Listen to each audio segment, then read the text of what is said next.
It's time to feel the rage. Welcome to Film Rage, where we talk movies in theater, streaming, classic films as well. Directors and actors beware, as you cannot hide from the rage. My name is Bryce, and I'm part of the Film Rage crew, which also includes Jim. Hey, Jim. Hey, Bryce. And where's Murray? What? Murray. Oh no, Murray's not here. That means I'm running the board. Uh-oh, we're in for a fucking shit show. Oh my goodness. So with the introductions out of the way, let's rage on. Yeah, the Merman is working. There's a longer story here, but we won't bore you with the details. Exactly. Well, thanks to all who have been supporting us. If you love our independent podcast, please like, subscribe, share, and give a 5-star rating on your listening platform. Or support us and join the Film Rage community by joining our membership at buymeacoffee.com/FilmRageYYC. If you cannot commit to a membership, you can still buy us a movie rental and dare us to see a terrible movie. And for the most part, we will, as long as it played in cinemas. Now, let's get to raging. But first, here's a word for our sponsor. Hey Bryce, what are you doing tonight? I'm going to my favorite cinema, Canyon Meadows Cinema, to see the best second-run movies at the best price. What? How inexpensive are they? Regular price is $5. Regular price is $5. Makes me hope they also serve pizza. They do, plus a lot of other great food choices. Plus, I'm planning my office Christmas party there. They can host a plethora of options for any get-together. Gaming, movie, drag show. Drag show? Now I know where I'm planning my next party. Hey, maybe you think there's a Liam Neeson or a superhero movie planned? I hope not. But maybe there'll be a great independent documentary. Sure. Call CMC at 403-670-5444 to book a special event or go online at canyonmeadowscinema.ca.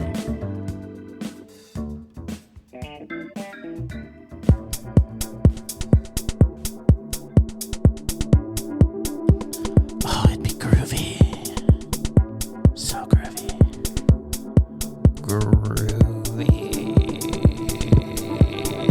Yeah. All right. So, we Went to Korea. well, we didn't actually go to Korea. It felt like I was in Korea. Did it really? A little bit. Huh. I did not feel like I was in Korea. I didn't get the Korean hot dog, but that was the only thing missing for me. All right. So at any rate, we saw a Korean movie called The Killer. The Killer is the story of an ex-hitman who finds himself babysitting a 17-year-old girl who makes very poor decisions and that forces our hitman friend to use some of his skills to save the day and bring down an underage prostitution ring. The killer needed to be all killer and no filler. Just like a Korean hot dog. But unfortunately, it gets bogged down by too many villains and not enough action for this type of film. Lead actor Jang Hyuk Nice. I'll say yeah. is great as the killer, and his action sequences are energetic and entertaining. The setup is good, and once the action starts, I was optimistic that this was going to be one super fun, violent ride. Instead, the action sequences are sandwiched between an overly convoluted story with too much going on for its own good. The initial optimism gave way to utter boredom at some points, mixed with the occasional eye roll. Still, it was entertaining for a while, and I really liked the main character, so I guess the killer was a meh. As what? Us was the movie. Yeah. The movie and the killer were both meh. Yeah, actually, I really like the killer, but he'd be a high meh. He'd be a high meh or a low mondo. The movie would be just meh. All right. Well, of all the Takens, I definitely love Korean Taken the most. This was the best of the Takens. Yes. Of all of them that we've seen in the last while, Korean Taken is my favorite. And like most Korean films, this has a big emphasis on family at the core of it. The acting and action from our lead, Jang Hyuk, Sure. close enough, aka the killer, is amazing with his super cool laid back coffee drinking killing skills The coffee drinking was cool. and his pouty stare. He really is an action star. I want to see everything he's in. I would concur with that. Yeah. He is an action star. Like, I just felt the whole time, I'm like, American actor's got nothing on him. Yep. I want to go to Korea and watch him shoot his movies as he drinks coffee. Yes. There is no real complicated plot here. Just a girl gets taken, and he has to get her back a couple of times, and then decides to basically kill everyone that is part of this slavery ring. At times, it plays out like a video game with mini bosses all the way along. He has to kill a few times until he has his big boss near the end, which is kind of like, and then you get the credits with another couple of killings. The action fight scenes are graphic and exciting, but the filler, as you had already alluded to, between the battle scenes kind of drags you down too much to make this an epic tale of taken, revenge, and building a happy family. It's a fun-filled, gore-tastic Korean Taken adjacent meh. Yeah. Too much filler. Yeah, I think it's just the story is just so done. Well, and You know what I mean? Like, it's like we've seen how many movies, like you and I together. I mean, watching physically together. How many movies have we seen with kidnapping and slave trade in them in the last 2 years? Probably at least 12. I'm guessing I'd take the over on that. I'd say over 12. Right. I mean, this was probably the best one, but it's like the plot idea just gets tiresome after a while. It does get tiresome, there really were too many villains. It's like they needed to focus on once you finally got to who you thought, okay, this is it, and then there's another villain. There's another one, and then there was another one. Yeah, and then there's another one. Like, all right. And then he always has to kill them, which is kind of cool. He's the killer, but they didn't call him the maimer or anything. But I mean, they take the time to actually say, the citizen arrester. That's the citizen arrester, and now I'm going to take you with me and drop you off at a police station. Yes. No, he gets just the job like your done. Friendly neighborhood Spider-Man. Yeah, just ties them up and puts a note on them. That's right. But his note is just a bullet exit wound in the head. Yeah, the note is they're dead. That's right. But I mean, that was the part. I don't know. That's the draggy part. Yeah. It's kind of like the one scene. We won't say who it is. So if you see this movie, it's worth for the action scenes. It is for sure. I mean, they're freaking graphic. Like they're graphic and they're well done. But this should have been like more John Wick style, where it's just boom, boom, boom, boom, right boom. after. And a lot of people are comparing it to John, which it's not. It's nowhere near. No, it's because it has too much non-intensity. Yeah, and I like the build up at the beginning, and then once the action started, it never should have stopped. Yeah, and it does. It just all of a sudden there's these interruptions where all of a sudden he's always taking them to a second location. Yeah, it's like, what is going on? Let's just. And she was taken twice. She only needs to be taken once, buddy. More punchy, more breaking bones. Yeah, more blood, less snapping and cracking and gushing. Less filler. Yeah. So it's like a Korean hot dog. It's still good. I liked it. Yeah, I did too. It was meh. Well, it was a Korean Taken adjacent meh. It was indeed.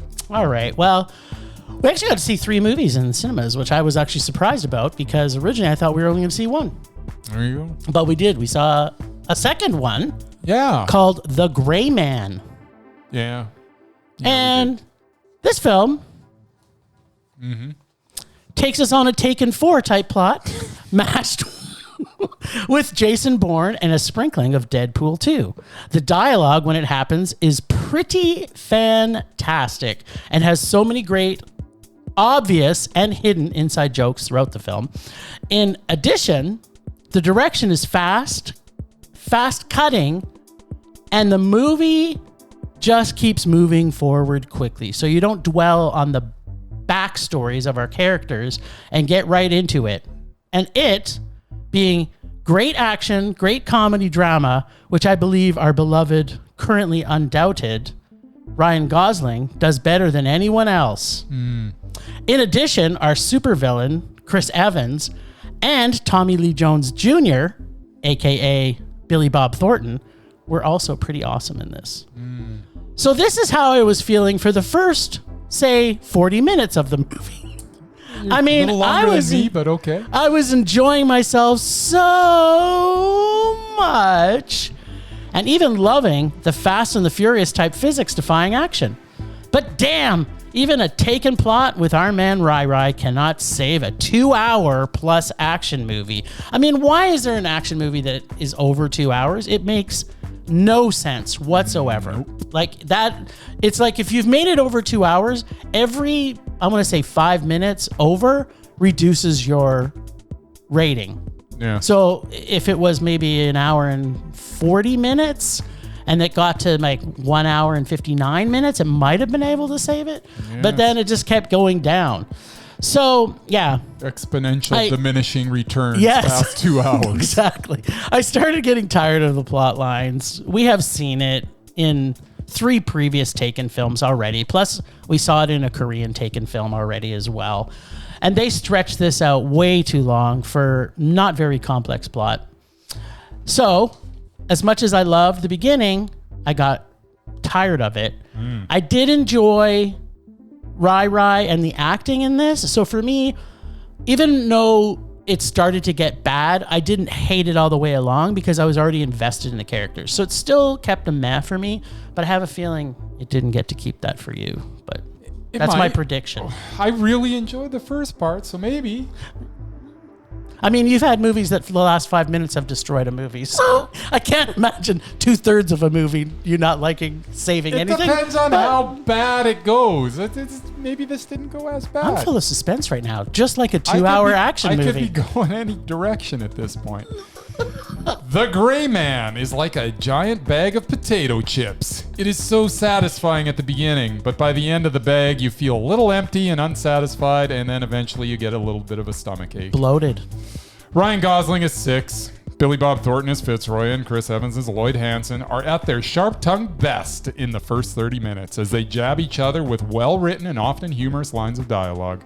The characters and the plot are put in place for a fun action romp. And then the action starts. And we fall into mindless scenes that I challenge anyone to remember the day after seeing this uninspiring clone of so many before it. Taken 4. By the end, the writing falls apart and gets more and more lazy as the promise at the beginning gives way to a cookie-cutter bit of mindless drivel. Very disappointing as I was genuinely enjoying the first 30 minutes of this. But for the last 90 minutes plus, I cared less and less and less. Your thing with diminishing returns, my friend. Yes. Less and less Dollar and less bills, yo. and less and less about the characters I was watching. Ouch. With every passing second, I cared less.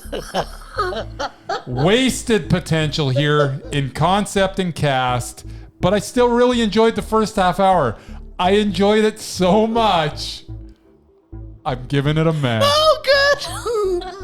I was so in suspense there because all of that less. I kept thinking in my mind, you know, it's like that skit where they show the guy who's at the restaurant and he's like, he tells the server, he's like, I've got $20 and $1 bills on my table. Every time you make a mistake, we're taking $1 away. Every time you said less, I'm like, okay, we started at 20, and you said like a lot of 14 lesses. So that would equal X in $20 bills terms. I tell you, I was toying with making this a rage, but I really did enjoy the first half hour so much. And don't you just love Ryan Gosling? I didn't hate the last 90 minutes so much it was that just it was boring. a rage. It was just so disappointing because it started off like this is going to be a Mondo, and then it's like no. Well, I think I turned to you like 15 minutes and I'm like, this is completely going to be the best movie I've seen this week. And then 15 minutes later, you're like, it's still going to be good. And then an hour later, it's like, oh man, they wrecked it. They totally wrecked it. But it's funny how we both came out of this with the same feeling, right? It was like I didn't hate it, but you're right. Because if we would have hated it, we would have had a lot more to say about the parts that were kind of diminishing as it went through. But it started at such a high mark, and it's like you know, as I say, I was close to giving it a rage just because of my disappointment. Yeah, but I shook had your to head. step back, and it's like, no, it's not a rage. That's right. It's just not as good as it should have been. Well, you know what? Even the fact that we gave it a meh, we're still going to have to talk about Rai Ryan a little bit later. You do know that, right? Maybe. Oh, by the way, did you catch the inside joke with the Ken doll? Yes. That's what I mean. They had so many good There's little quips in there, this. yeah. And even like sight gags where they would show something off to Yeah. the side and you're like, this is so cleverly written. Why did they stop? Yes. Wah, wah. It's like I don't know why you couldn't keep it up through 2 hours of a movie. Well, Or apparently. maybe cut it Apparently back. because Number Netflix one, made it. Number one, cut it back to an hour and 45 minutes. Yes. Would be a good start. That's the best start. Again, yeah. it was too long. It was. All right. What else we see? We saw another Netflix movie. Is it? I think so. I think it's coming out on Netflix. I don't think so. I'm pretty sure it is. Well, it might be, but it wasn't a Netflix production. Oh, wasn't it? I'm pretty sure it was. I'm pretty We sure saw you're Where right. the Crawdads Sing. I'm pretty sure. And when it you're wasn't. talking, I'll look it up. How's that? Right, okay, go ahead. All right. So, Where the Crawdads Sing, or have been calling it ever since seeing it, 50 Shades of Crawdad. Romance courtroom dramas are a combined genre mashup of two genres that on their own are both not my favorites. Right. Our lead, Daisy Edgar Yes. Jones, who plays Kaya Clark, or Marsh Girl, does a pretty good job getting us to like her. Her character is very well crafted from the beginning of the film. We are invested in her and her abused and neglected life she lives.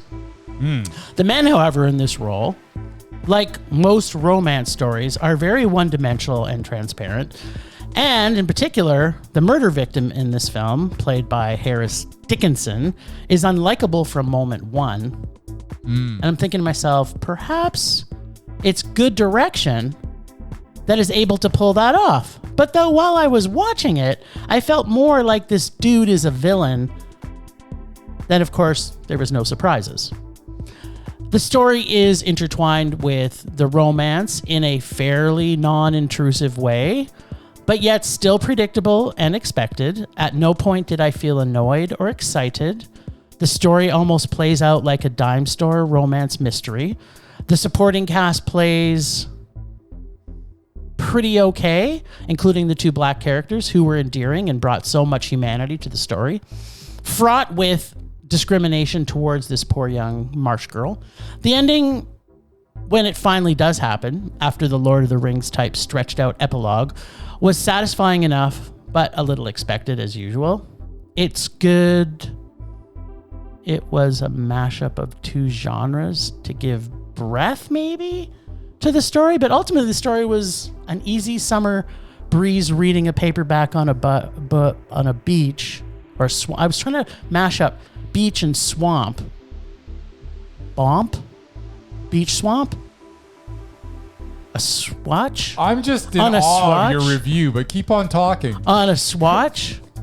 I didn't hate this movie. It was, Really? yeah, I should have hated it. Yeah, I just you didn't. should've. I didn't have any feelings about it. It was like I was just watching and I didn't mind the pacing, but it was just, yeah, for me it was a I would say it was a lower meh, but I didn't hate it, like, because I kind of liked her character. That was the only thing for me. It was like I liked her, and yeah, I mean, there's stuff we got to unpack, obviously, because I can understand why you hated it. I mean, it's a genre that I haven't hate. said a thing about how I feel about it yet. Except you did kind of lead me in that direction. Anyway, tell me more about what you thought about 50 Shades of Crawdad. Where the Crawdads sing begs the question, do Crawdads actually sing? Sadly, this question is never answered within the agonizing duration of this Nicholas Sparks wannabe story. This movie seems to be the bastard child of The Notebook and Safe Haven. Yeah. But amazingly enough, Sparks did not pen this turd burger.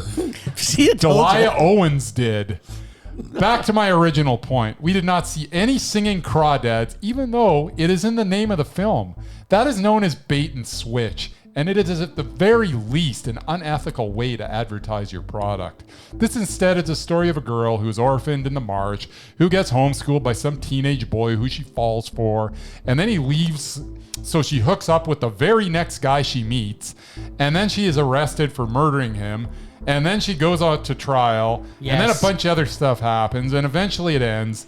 Some of the boring stuff in between all of this was a total waste of my time, and everything else in between the boring stuff was also a total waste of my time. Oh. And that I mentioned not one singing Crawdad. Well, this was a rage. They did make reference To what? a specific location where the Crawdads sing. I never heard a Crawdad sing. Well, I didn't hear it either. I don't even believe they sing. What is a Crawdad? It's a crustacean. It's Okay, like so it is like a It's like a little crab type creature. thing. Yeah. Okay. Well, there was a location where the Crawdads sing. This movie should have been called Crap Movie. Because then, instead of where the then at least it's not false advertising. Where the Crawdads are crappy. Where the crap sing. Yeah, they just keep it Where simple. the crappies Why are you sing? trying to complicate this? Just call it Crap Movie. The crap movie. Just the Crap Movie. 2022. Yeah. Then I got people it. know what they're getting into. I got a free coloring book. I got 2 free coloring books. Yeah, you tried to give me one. I don't want it. But it's got pictures of Crawdads. Don't clutter my life with this garbage. I didn't see. To me, I didn't care enough about this movie to hate it. I did nothing really. I'm watching it. I'm not. I thought the acting was all pretty good. I thought the story was convoluted, like you said. But I still thought, I didn't hate it. It was poopy. I get it. I understand. Maybe I actually fell asleep in it and I don't remember. Maybe. I mean, it was kind of boring at parts. Well, it's kind of boring. But I kind of wish that Murray was here today. I kind of want to know what he thought of this. Yes. Because he didn't want his coloring book either. What? No. You got it before, right? No, we got it after when we came out. Okay, well then I understand. I'd say, no, stick that coloring book. I don't want anything to do with this crap movie. Okay, I have a question for you. I have a couple of things that I did want to unpack. Like, did you not find, like, all the male characters in this were so one-dimensional? Yeah. Yeah, I did. Yeah. Like, I'm like, what? Wait, except for the one black character. He had a fairly rich. He had a pretty rich personality. I don't know about them either. To be honest, I don't like the way they were written either. It was kind of. I don't know. But it was okay. Well, I was just wanting to make sure that it was as obvious to everybody that the male characters were very one dimensional. Oh yeah, no, there was. Yeah, they were very one dimensional. I also felt through the whole thing, and maybe this is why I didn't rage, is that there were no highs and lows of emotion through the whole film. There were just lows. There were lows of like me just sitting there wanting this to end because nobody should have to watch this garbage.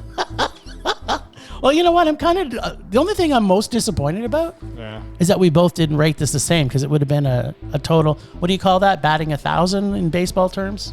Yes, that's what you would call it. Yeah. So we didn't bat 1,000 today. No, we didn't. We batted, I guess 666. Is it Satan? Yeah. Well, there you go. That kind of works out better anyway. 2 out of 3 ain't bad. Hail Satan. There you go. There you go. All right. Well. And meatloaf. All right. Well, we also saw another movie, but aren't you gonna take over the Murman Minute? Sure. Nice. Murman's not here, so I'm going to talk about really, really briefly. Nice. Mrs. Harris Goes to Paris. Yes, I did go see it.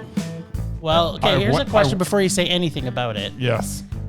Were you happier with Mrs. Harris Goes to Paris over the crap movie? Oh, yeah. All right. Okay. If you compare those two movies, Mrs. Harris Goes to Paris was a freaking masterpiece. I'm anxious to hear more about this movie now. Yeah, I'm not going to tell you much more about it. I'm just going to go. I went to Mrs. Harris Goes to Paris. I went to it with my mom. She thought it was a little unrealistic, but it was okay. That's what she said about it. Okay, so we're going to put your mom down for a meh? And I tend to agree with her. It All was right. meh. All right. So it didn't enrage you like the Crawdads did? Yeah, Because there was no promise of singing Crawdads. there is no promise. And there was a promise of her going to Paris, which obviously All happened. Mrs. Harris does actually go to Paris. She does go to Paris, and she gets herself a dress. And there's she's a little bit of a degenerate, though. She's Yeah, I've heard total that. degenerate gambler. Nice. She's wagering on. She's doing the numbers. She's doing betting on the dogs. Sounds like your kind of girl. She's all right. I liked her. Were you a little She's excited pleasant. about her? Was there some movement in the force? No, she's All right. she's cool. I liked her. She's a little young for you. So But yeah, it was story was what it was, and it was meh. So who is that movie made for? That movie is made for I don't know. British people who like Downton Abbey? It's not. Yeah, maybe. It's not made for me, but I still. You know what? That's the thing. This was totally not made for me, and I didn't hate it. So, But was if the it's- experience if it's 'cause- your type of movie, you'll probably love it. But is it because you were with your mom? I can't believe we're still talking about this, but me? No, not really, because I think I liked it more than she did. Oh, really? Yeah, but maybe you loved it just that much more because you were with your mom. Girlfriend Kim doesn't want to see it because she loves the Angela Lansbury original one. Oh, well, understandably so. Yeah, there you go. I'm sure she's going to see it eventually, though. She won't Why be able to resist. why are they She'll have to watch remaking it. Angela Lansbury movies? I don't know. It's beyond me. Rather, you know what? This was a better remake than 90% of the remakes I've seen, though. I never see a good remake. Well, I didn't say it was a high bar, Jim. That is true. Okay, That was probably one of the That's- best Murman minutes. Yeah, that's. We miss you, buddy. And I'm Yeah. sorry for fucking up with our schedule. Yes, it happens. It does. It happens. Temperature rising. Vision blurring. Rage taking over.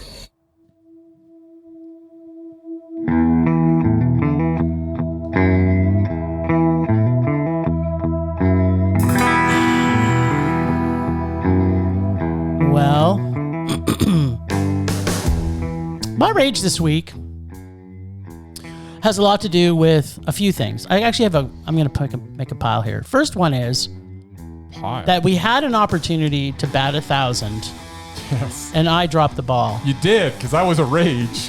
I probably would rate. I'm not going to see it again. Don't get me wrong. Yes. But I don't know what frame of mind I was in. I just didn't. I get liking her. I do get that. Yeah, and that's what kind of drew me through the whole movie. I think was still that a I rage. liked her, but I agreed I was having problems with the story, she and I don't know she why wasn't- characters. She wasn't so good that she made up for the rest of it. But Yeah, okay. well, she must have been for me. I don't know. I guess I so. really liked her, Yes. and her character was really well developed, but no one else's character was. No, they weren't. So the baseball reference, which I don't even understand, Yes. I'm most upset about. Yes. The second one is I now have 2 coloring books, and I don't color, Oh no. so I don't know what I'm going to do with that. You'll run into someone. Just carry them where you go, and That's a eventually good someone idea. will want them. Hey, are you a big fan of Crawdadleys? Yes, I am. Well, guess what I have in my bag? Ooh, what do you have? I have a Crawdad coloring book. You just made my day. You're gonna make someone's day eventually. You know what? I'm just going to pay it forward. There you go. That's All what right. it's about, my friend. And my other rage and final rage, the ultimate rage, The ultimate rage is another Taken plot. And we saw 2 in the same week. Come on. But they weren't both terrible. They were better than any Taken movie I've They seen. were. Both of them. Yes. That was Yes, my they were. rage. Yeah, that's fair. Stop making Taken movies.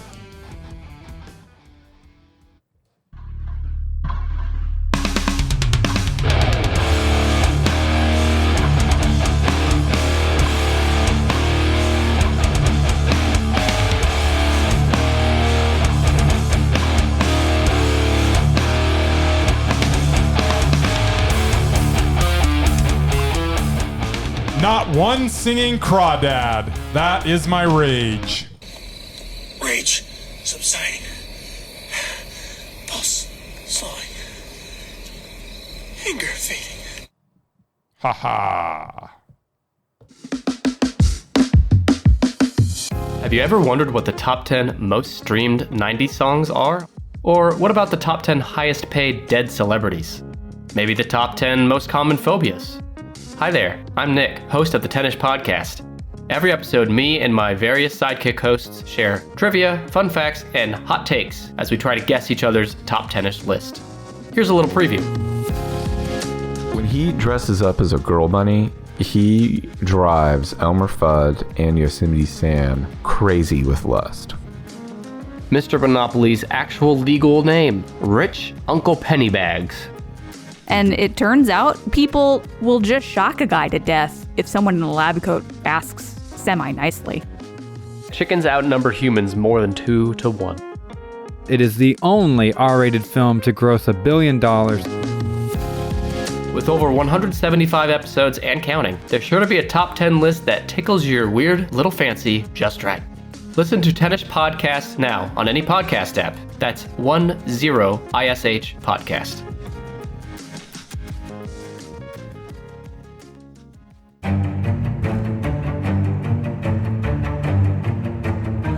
Oh, baby. So, just a reminder to everybody who's listening, if this is your first time listening to us, this segment is called The Lists. In it, we discuss 4 different categories for actors and directors. We have the Mesmerized, the Repulsive, the Doubted, and the Undoubted. We've been on a string lately trying to get people off our Mesmerized list because we truly do not believe that people are as mesmerizing as perhaps we originally thought. It's just such a big list. It is. And here's the thing. And the reason we're under this journey of removing people is they have to be mesmerizing all the time. It cannot be a case where they're mesmerizing for the second half of their career, but the first half of their career they were shit. Or it can't be that they just let themselves go, as has happened with the famed Christopher Walken. You could make the argument. John Carroll Lynch. Yeah. You could even make the argument for like a Robert De Niro. If you look at the first half of his career, it's he's mesmerizing. He would be mesmerizing. And now, you look at the last 10 years, it's like, ugh. Yeah, agreed.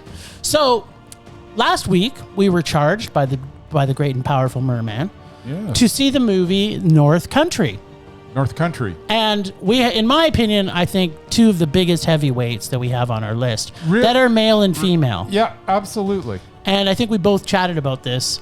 This movie does give both of them. So sometimes it's a little unfair. Yeah. Like if you've got a specifically wacky role for somebody playing against someone who's the straight man, it can be a little unfair.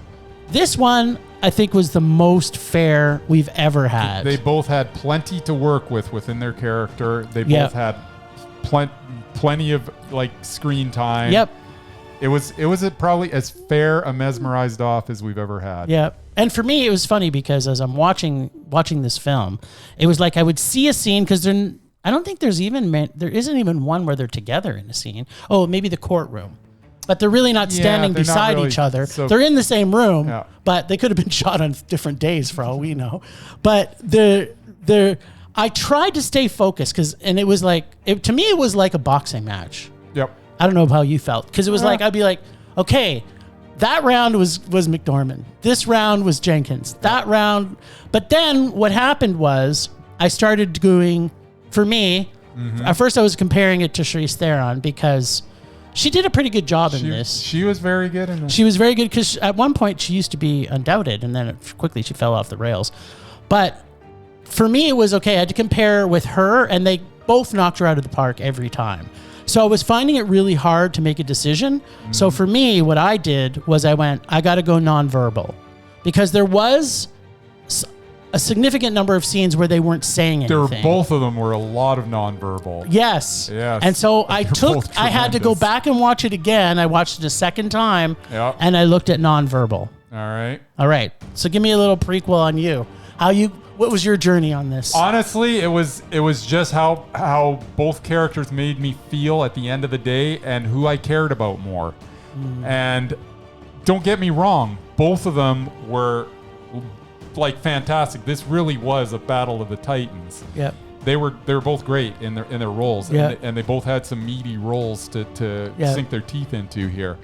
But yeah, it was at the end of the day, because every time they were on the screen with anybody, they just blew them out of the water. Oh, it was That's like just what happened. It was like landmines it's going like- off everywhere. So it was a bloodbath every time. But when you're looking at, these two versus each other, at the end of the day, one made me feel more than the other, and that's what I based it on, and that's why I decided that they were more mesmerizing. Okay, so for our listeners here, So this has to be unanimous. We're talking, by the way, which I don't think we've mentioned yet, that we're talking about Frances McDormand. yes. No, and I think I did. No, we mentioned North Country, but we didn't actually mention. Well, whatever. And we mentioned that they were in the movie with Charlize Theron. That's true. But it's Frances McDormand versus Richard Jenkins in a battle of the Titans. Yes. So, for everybody's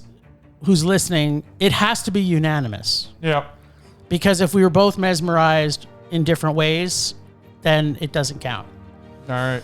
Let's go 3, 2, 1 and say their full names together. Okay. 3, 2, 1. Richard Frances Jenkins. It was, you know what it came down to? It came down to the courtroom scene to me. What did it? Where she was just lying there half dead. Yeah. And it was like, And she was great in that. that was The stuff early on with him, the fact that there was a transformation with him where Yeah. you hated him at the beginning. Yeah. You had to. But Yeah. how could you not? And slowly there was this transformation where by the end of it, you were with him to a certain extent. You weren't all Yeah. the way with him because you can't be, but you were with him. Yeah. And when he stood up for his daughter in the meeting, Yep. how could you not get a lump in your throat? Oh, for sure. But I also had a lump in my throat that Frances McDormand came from the hospital dying of stage 4 cancer. She did. To give the finger to Yeah. to the corporation. And it was good stuff. See, I but- like giving fingers to corporations. there you well, you go. know me and fingers. They go everywhere. they do. You know what? There's nowhere a the finger saddest can't thing go. about, well, I guess it's not really sad. It's kind of okay. Yeah. Is that we didn't get to lose a Titan today. We didn't. And yeah, but, I mean, honestly, and I'm sure you understand why I took Jenkins, and I understand why you took McDormand. I almost took him too. Like it was almost but that one and scene. I was so convinced when I was before I watched this that I'm like, crap, yeah. Jenkins is gone. And I was resigned to the fact that Jenkins was gone. And I was going into this with a total open mind, like whoever goes, goes. Yeah, I was And the I same was way. shocked that at the end of this, I'm like, I'm leaning Jenkins. And don't get me wrong, I'm just leaning Jenkins. I'm not saying that it was a blowout, because No. it wasn't. They were No. both so good. But I'm leaning Jenkins, and You couldn't and undo it. I'm comfortable with that. Yeah. And, well, I feel comfortable with my choice too. And granted, I do have a bias, but I tried to stay because I also absolutely love Richard Jenkins. Yeah. So I didn't want. Don't get me wrong, we both have a bias. I mean, I have a total bias towards Frances McDormand. The fact that I'm taking Richard Jenkins just shows you how amazing this actor is. Yeah. Well, both of them are. So I sure as hell hope that we don't have to see them in the movie. But except they were in Burn After Reading. They were together, but I think we did that one already. Yeah, because there were like a bunch in there. Yeah, there was too many. There's too many in there. Yeah, we couldn't do it. So, well, they're part of that clan, Yeah. right? So, anyway, Indeed. that's pretty cool. All right, Okay, well- so we do still have to talk about our boy Rai Rai. Well, I think was he undoubted? He was undoubted. I don't think he's undoubted anymore. I agree with you. I don't think he's. I think that's back-to-back Mez, is it not? Yes, but we need to explain. All right, to let's our explain gang. it. So we both give the Gray Man a meh, We did. and his movie he made before the Gray Man was also a man, Right. but it was the first man, Yes. or should say first man. yeah, it wasn't the first man. That's right. 'cause that would be. And yeah, that's a different movie. That's a different movie. So, but the And movie depending on before your that, beliefs, that's maybe right. it didn't happen. maybe not. But the movie before that was Blade Runner, which was both a mondo from both of us. Yep. And then he made First Man, which was a meh for me, Yes. and also for you. So that's a double meh. And then he also got double mad. So unfortunately, Rai, Back-to-back Mez are not what we need on the undoubted list. That's right. It's- so you are apparently now 8 behind. Well, 1. You have us starting with a meh. You're starting with a mess, so you better. So Barbie better be damn good. Barbie better be damn good. I can't believe he's Ken and Barbie. I don't understand what's going on. But then you look at who's writing and who's directing, and you're like, I know. How can this not be good? But it's a Barbie movie. How can it be good? It's a Mattel toy. I'm very confused.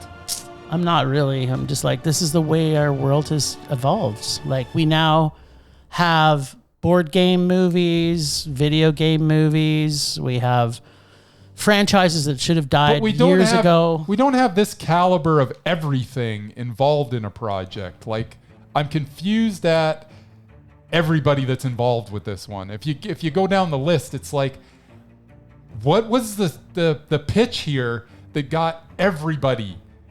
Yeah, just so people know, Barbie, which is coming out in 2023, has Margot Robbie. Yep. Ryan Gosling. It's directed by Greta Gerwig. I know. Sorry, Greta Gerwig. Sorry. Yeah. Yeah. I'm like, what? And Will Ferrell's in she's it. been Michael great. Cera.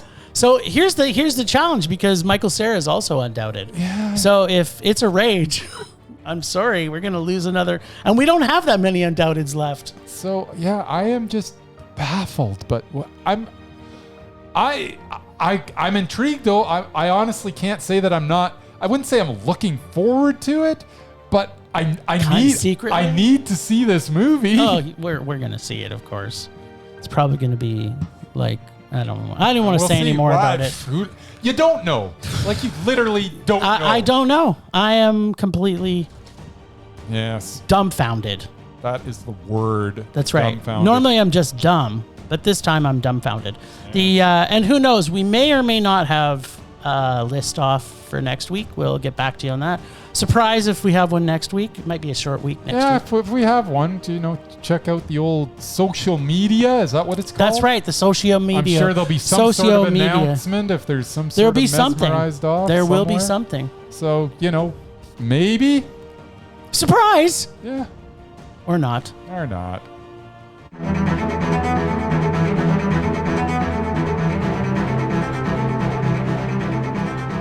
Last week on Rage or Dare, the Crybabies picked a creamy, delicious superhero film that preceded the MCU when they pulled the 2005 flick Elektra.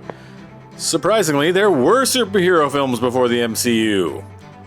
In cinemas! Wow, who knew?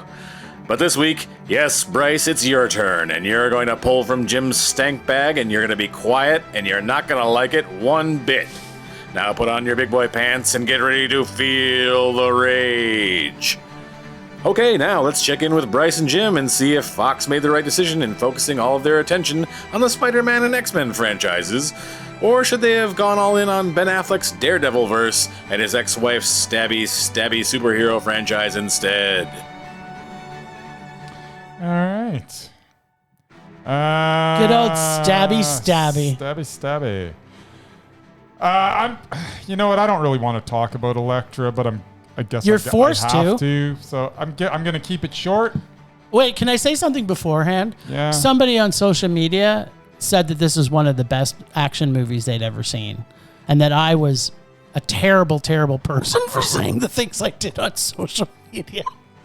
I just wanted to get that out there, and I'm like, what? All right, so, well, I guess they're going to not like me either. That's right. Well, we're not here to be liked, That's apparently, true. by our listening base. As long as they're listening, they can hate us. That's it's right. Fine. Elektra was doomed as soon as they cast Jennifer Garner in the lead role. Couple that with a confusing plot and a lot of choppy action sequences that hide the fact that Garner was not up to the physical requirements of the role.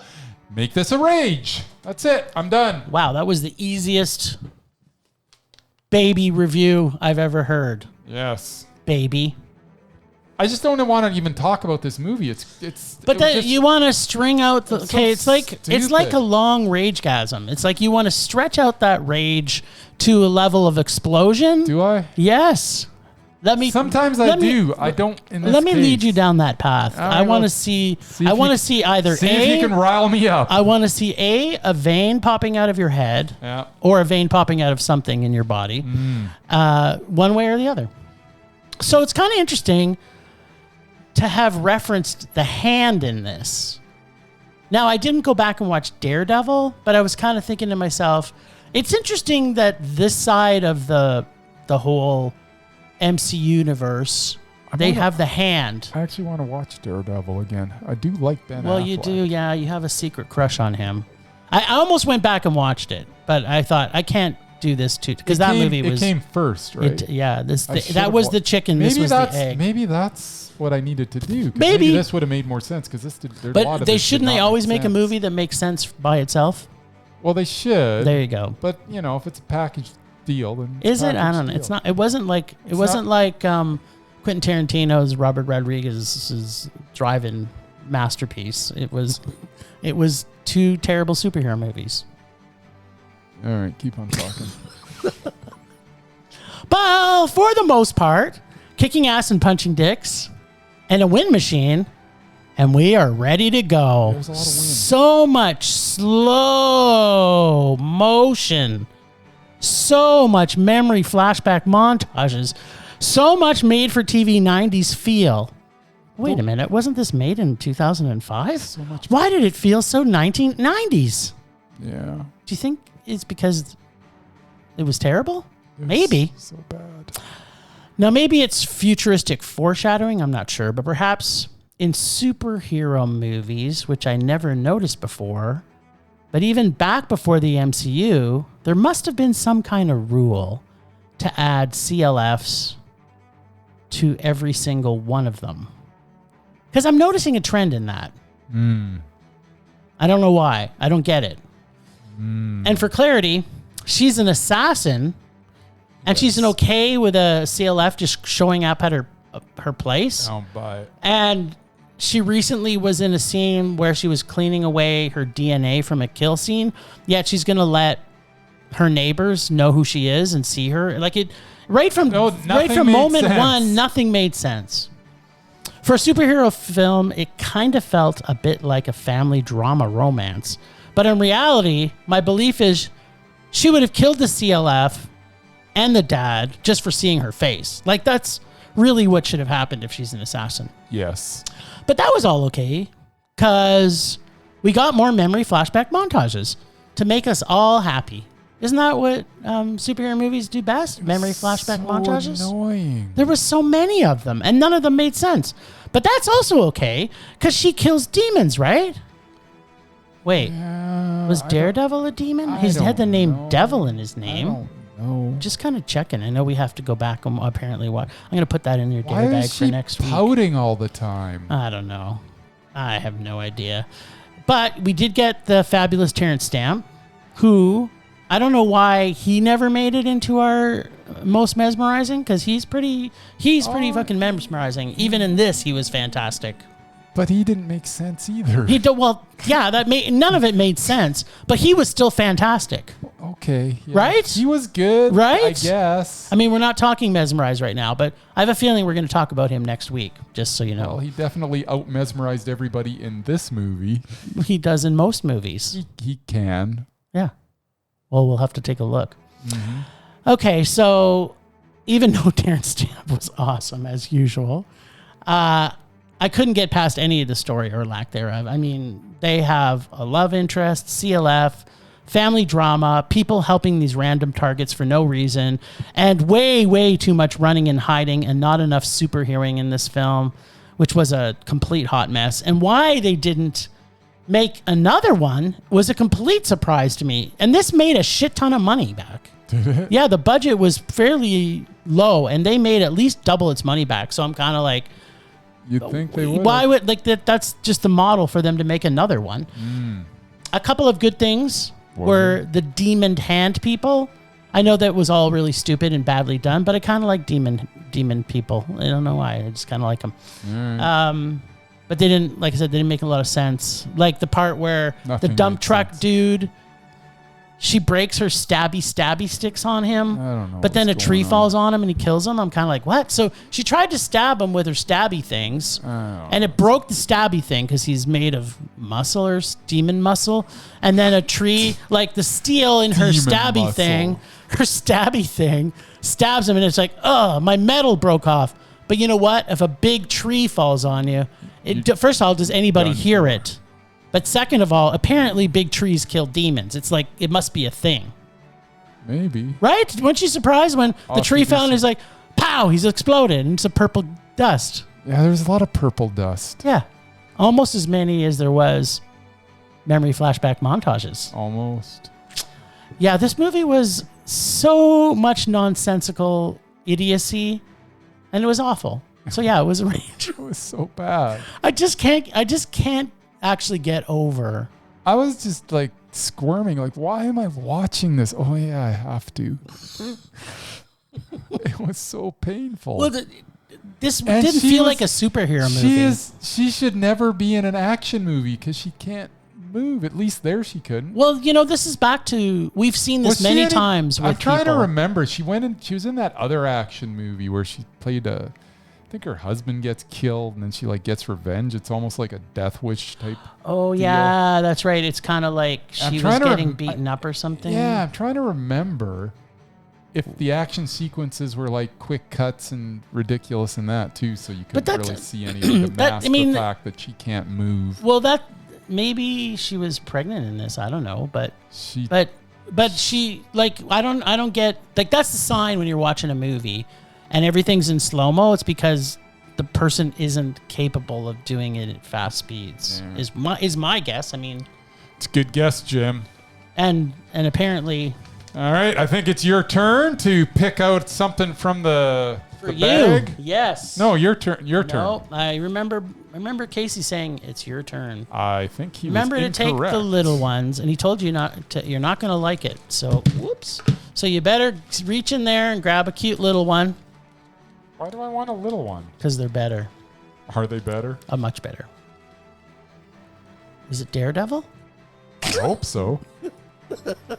I like Ben Affleck. Yeah, but do you like Daredevil? It's something from 2001. Okay. And it starts with a T. Okay. And Twist of Fate with Olivia Newton-John? The second word starts with an R. R. Does it have dinosaurs in it? Texas Rangers. What's that? Texas Rangers?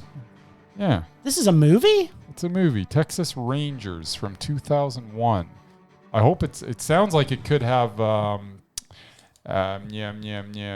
Tommy Lee Jones in it. Sounds like a Tommy Lee Jones. It does kind of sound like a Tommy Lee Jones. Because he seems like he'd be a Texas Ranger. But it's not. It's actually got some other great Southern actors. Oh, who's like in it? James Vanderbeek.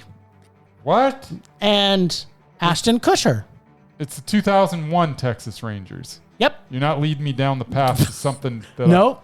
And it's got Dylan McDermott to do that in with it. the Patriot. It was. And I wish I would have just watched the one that you thought it was. And I kind of wish you did too, but anyway. Because I want to know how good that movie is, but I don't want to invest 2 hours and 45 minutes of my life. No. It's also got Dylan McDermott in it. I like Dylan McDermott. And it's got Usher in it. Usher's fine. Yeah. So far, everybody in this is Texas great. Texas Rangers. Yep. All right. It looks super awesome. It's an okay. So you know a movie's going to be good when they can't classify it because it's an action adventure drama thriller western. Ooh. Every genre that's your favorite. I was a little bummed that I pulled that until you said what you just said. It's all of that in one movie? Sign me up. It's action, adventure, drama, thriller, western. Sweet. I want to know what the thriller part is. I am on Is board. Michael Jackson also in it? Oh, that'd be so cool. Right? Yeah. Let me just check the credits here. And uncredited Michael Jackson. Nice. I think you should talk into the microphone. Nice. I think you're lying to me. There may be a little bit of lying going on here. I'm just looking forward to hearing about Texas Rangers. Now, the subtitle is Count Your Bullets. There's a subtitle? There's a subtext. Oh, sorry. It's not a subtitle. It's a subtext. Count Your Bullets. Hey, Texas Rangers. I don't even know if I'm going to be able to find this, but I'm sure I will. You will, because it's got some big actors in it. Yes. James Vanderbeek. James Vanderbeek, the biggest of all bigs. The budget was $38 million.